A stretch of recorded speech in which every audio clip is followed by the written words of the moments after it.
because it's two Brooklyn College graduates, one after the other, giving speeches.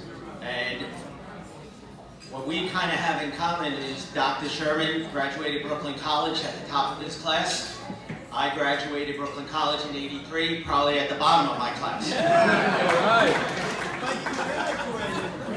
Dr. Sherman is a doctor of sports medicine. I studied sports medicine.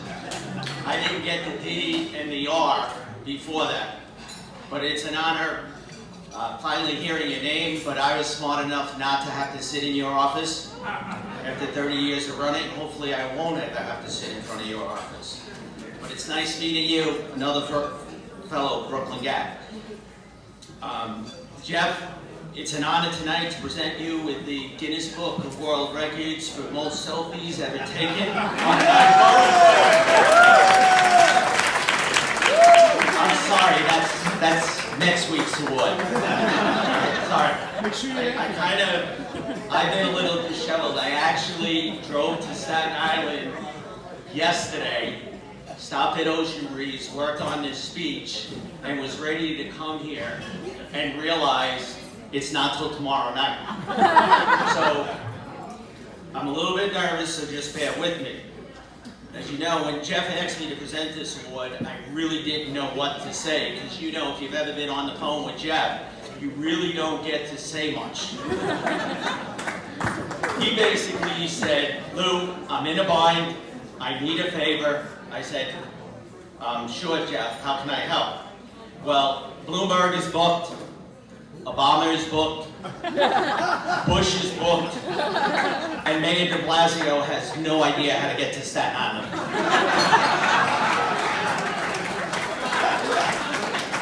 So I need somebody to present this award, and well, I've been scraping the bottom of the barrel, and I think you'll do. So here I am tonight. I'm kind of used to it, and I really didn't know what I was going to say, and I figured a good way to find something about Jeff is if I could clone his iPhone. It took 3 weeks, 3 days, 6 hours, and 33 minutes to download everything. I was doing really well until it got to the photo part. It is amazing, his iPhone is broken up. He has pictures with the president, and right in there is a little thing, presidents, vice presidents, mayors, politicians. You see Otto and Kuzak and Donovan and Ralph, you're in there too. He has a little one, future politicians, Mike, Chanel, you're in there, future politicians. And I decided to do a search because I figured I've got to be in there. I think it's still searching. The only folder I found was IB. I'm like, what is IB?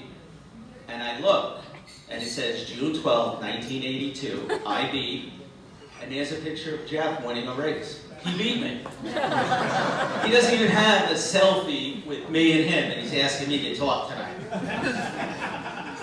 I started going through, the guy doesn't even have a selfie of me, and he wants me to talk on his behalf. And I started reading, there's got to be something for me. And then I look, there's Tommy Hart. He turned Tommy Hart into a superhero. If anybody can turn Tommy Hart into a superhero, imagine if he has something to work with. Right? Now Tommy, stand up a second. Everybody knows, and I'm not picking on you, Tommy, but he's been the clown at the Kenny Dolan Run for 29 years. Okay, he paints the kids' hairs, you know he does a lot of stuff. But superhero? Tommy Hart. That's a miracle in the making, Jeff. But in all seriousness, tonight, when I was a child, I was told by my mom, if you speak from the heart, people will listen. Tonight, Jeff, I speak from the heart. I guess when I first met you, you were running for the North Shore Track Club. And you were mentored by the one and only Art Hall, who is a great friend, a great runner, a great coach. And if you knew Art Hall, he had this love of running. Art would take you under his wings, and whether you beat him, he beat you, you were part of it, and all he did was talk about running. And I think that rubbed off on Jeff. And so, again, if you knew the Art Hall, so did the gift of gab. Because if you went with Jeff, he loves to run, he loves to talk about running, he loves to talk, and of course talk. But Jeff found his talent. You know, God gives each and one of us a talent. And we have a choice what to do with that talent. We can keep it to ourselves, or we can make that talent a gift. And Jeff found that talent in running, but he also decided he wanted to turn it into a gift and give it to other people. And when you're with Jeff, he gets you to love running. He also has given back to the community. He's also given back to his fellow runners. He puts on 5K races. He does roasts. He turns Tommy Hart into a superhero. I still have to think about that. He's brought us positive role models like Ron Dixon, Frank Shorter, Bill Rogers, Matt Senchowitz, for our young runners to look up to. And that's what our young runners need, is we need models, we need role models to look up to. And he puts in tireless hours putting together these 5K races. And at the end, the proceeds go back to Brighton Kiwanis Foundation, the Staten Island High School Track and Field Association. So everything he attempts to give back. He also, when he saw an injustice, he was president of the Staten Island Athletic Club from 1989 to 96, and helped bring back the Triple Crown with the help of Steve O'Neill in 1993. And again, the Staten Island SITRAC is here keeping that tradition going, which you'll all be getting awards a little later tonight. Jeff has also written. He's written for more than 25 years for American Track and Field, along with Run Block Run, and a volunteer contributor to the Staten Island Advance since 1990. And you know how hard, you know, getting any running event into the Staten Island Advance, and nobody wants that job. And it's not like he's getting paid, but he gets and tries to get race results back into the Staten Island Advance when none of us really have the time or the energy to do it. He was also a member of the PSAL City Championship cross-country team for Susan Wagner under our late coach, my friend, my co-runner at Brooklyn College, the late Steve Zaccarello. And not only did Jeff reach out to people that knew Steve, and if you knew Steve, he would be very impressed with you, Jeff, and the fact that you went out, you actually got information about Steve from all the people. And I know sometimes you get a message from Jeff, and you're like, oh man, he's going to keep calling me until I call him back. But a lot of people would give up when you don't call back. And he wanted to make Steve Zaccarello, you know, be honored for all the hard work that he did for everybody. He's also a member of the College of Staten Island Sports Hall of Fame, as well as a teacher at New Dorp High School. And I want to let you know that this community award for you has traveled worldwide. And I got a little note. It says, my dear Jeff, I know I add my voice to many others who rightly celebrate the news of your honor from the Staten Island running community. Well deserved, probably well overdue, and wholly appreciated. Many, many congratulations, Sebastian Coe, President of the International Association of Athletics. Jeff, it is an honor and a privilege to present you with the Community Service Award.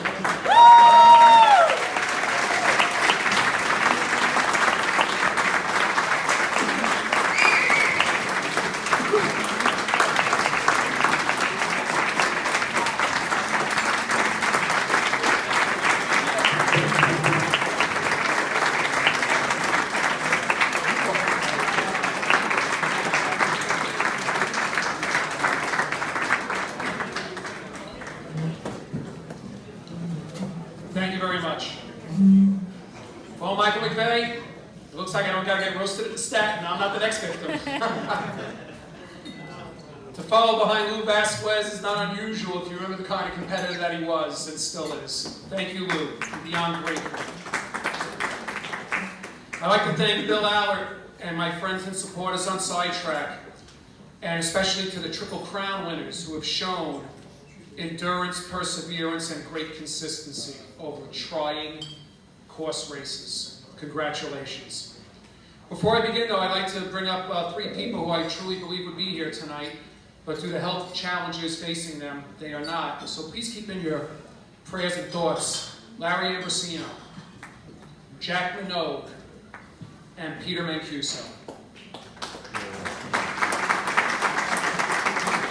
You know, in life, there are people called standard bearers, people who set the standards. I am beyond blown away that Seb Coe sent that message, because I actually have something here from Seb Coe, who set the world record for the mile a few times in the 1980s, running 3 minutes and 47 seconds, and won 2 gold medals for the 1500, the only man to do so in 2 separate Olympic Games, where he said, we set the standard for the future to be inspired and to try to climb higher than we have. And we are all products of that in this room. We have all tried, either through our running, our volunteerism, our coaching, to try and raise ourselves to that standard or maybe higher than the people that come before us. Staten Island gets a bad rap sometimes outside of this borough if you see reality TV shows and other things that go on and perceptions. At a lot of world-class events that I'm at, there are some people who are actually nervous to come here because they actually see these shows, and unfortunately 9 times out of 10, people see something and they believe it. But when you get to our sport, running in track and field, and you look at these great names, the great Abel Kiviat, who 100 years ago was the first 1,500-meter world record holder from Staten Island, a Jewish guy who was the captain of the Irish American Athletic Club, one of the most open, a forerunner to Dr. Sherman's dream. The Irish American Athletic Club is the only club in the world that allowed athletes, no matter who they were, on their club, even though it was called the Irish American Athletic Club. But Mike Brennan has a funnier story. He says they made Abel the captain because he can get the Irish guys up on Sunday morning after drinking so that they can get to church. Other people too, the historian athletes, Seydou Ezeki, Christina Milian, who ran countless hours of hard training, isolated, with a dream where they have achieved those dreams. Congratulations to them tonight. The great Bill Welsh, who last night I read at a Kiwanis meeting an article from the New York Times, the headline in the sports section, where Bill Welsh of the Millrose Athletic Club won the United States National 20K road race, defeating Ted Corbett. Mr. Welsh. Frank McConville, one of those runners who I, as a young kid, and Vinnie Giles, my high school teammate, will definitely attest, had a standard, and we would love to try and see what we could do. And Frank really set an incredible standard. You know, keep in mind something, his 2:22 marathon in New York, the qualifying time for the Olympics was sub 2:22. He ran 2:22:07, working a full-time job on Wall Street in hot weather on the hilly New York City Marathon course. That, I think, is his greatest performance. So, the All-American. Back to Mr. Welsh. Mr. Welsh and his other coach, John Tobin, created a very special thing for this borough. More than 60 years ago now, the Staten Island High School Track and Field Association. No other borough has a true borough championships where the privates, Catholics, and public kids compete together to truly be the borough champion. It's a very special thing, and it's one thing that many of us are products of, and we devote our services to keeping that very special thing going. We have a very proud heritage. I'm very proud of that heritage. I joined my Susan Wagner High School team at the end of my sophomore year. I knew nothing about running. My first race, Fred LeBeau beat me at Clove Lakes Park in a 5-miler. Lenny the Kid, right here, Lenny the Kid, wave. But please give him a lot of acknowledgement. He was one of Fred's right-hand men. And he's also the founder of the Brooklyn Half Marathon. It's great to see Lenny. Lenny always comes to Staten Island for us whenever we need help. So, the summertime, my coach, Steve Zaccarello, gave me a training program. I figured if I played ball in the streets and rode my bicycle, I'd be all right.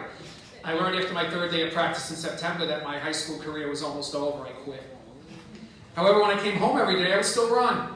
And my father found out about the Staten Island Athletic Club 3-mile run for fun, the fun run.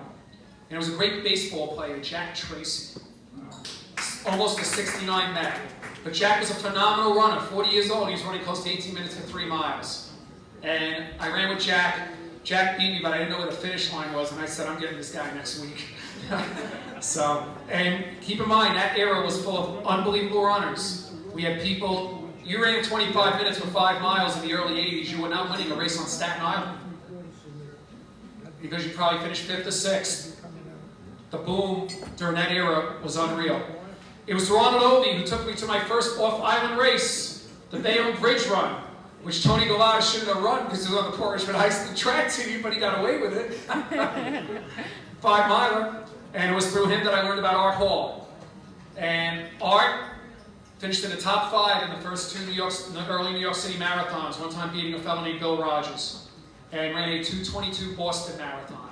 Art did not own a car. He lived over here, Myrtle and Clove Road, the street is named for him today. He'd run to the ferry, go to work in the city, run at lunch, after work, train in Central Park, run back to the ferry, and then run up Victory Boulevard back home. This was Art. Art showed us a lifestyle. There was no magic workout. He showed us patience, work hard. The mantra of Art Hall was, I don't care whether you're a good runner, I want a good person. And he was beyond inclusive. I'm thrilled tonight, beyond belief, that Bill Meredith is here. Bill could raise his hand. The Vice President of the National Track Club, one of my early mentors. One of my other mentors is my big brother. Art asked me how old I was when I was in high school. He said, well, Tony Galata is the captain of the North Shore Track Club. And it was Tony who showed me the Greenbelt Woods, my first run in the Greenbelt Woods. He knew every path, every crevice, every rock, every nook and cranny. Tony has been blown away with the maintenance that has been done to the park today. So, thank you, Tony. I rejoined Wagner. At the end of my junior year, Art and Bill sat me down and said, you know, if you want to do something, you really got to be on your high school team. And that's something that I look back now, a track club coach looking out for the betterment of their runner. And he was right. I joined that cross-country team, as did Vinnie Giles. And we would win the city champs under the great Steve Zaccarello. I was the 5th man. You're only as strong as your 5th man. That is true.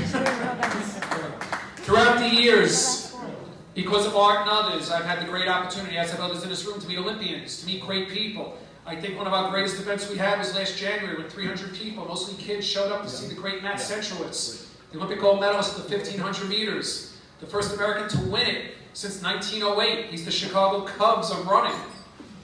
And to see the look of those kids, seeing people like this, was beyond belief. But also the volunteers. Michael McVeigh, who took a sad tragedy and transformed it into the Pepper Martin Run, which is now the Ariel Newman Run.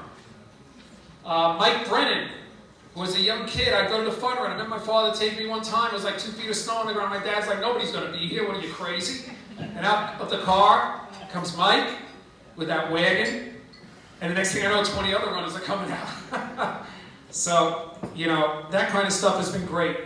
Joining me for all of this has been my wife, Roseanne, my daughters, Amanda and Brianna, my mother, who cannot be here tonight, who was a gold medalist for the Empire State Games in the race walk, and my dad, the ultimate coach, who took me everywhere I wanted to go and never said a word about how I was training, running, or competing. He sat back and let people do their magic. The consummate coach. There are others who should still be here tonight. People like Art, Vic Navarro, Steve Zaccarello, Steven Silla, Ariel Newman, Tom and Marty Selleck.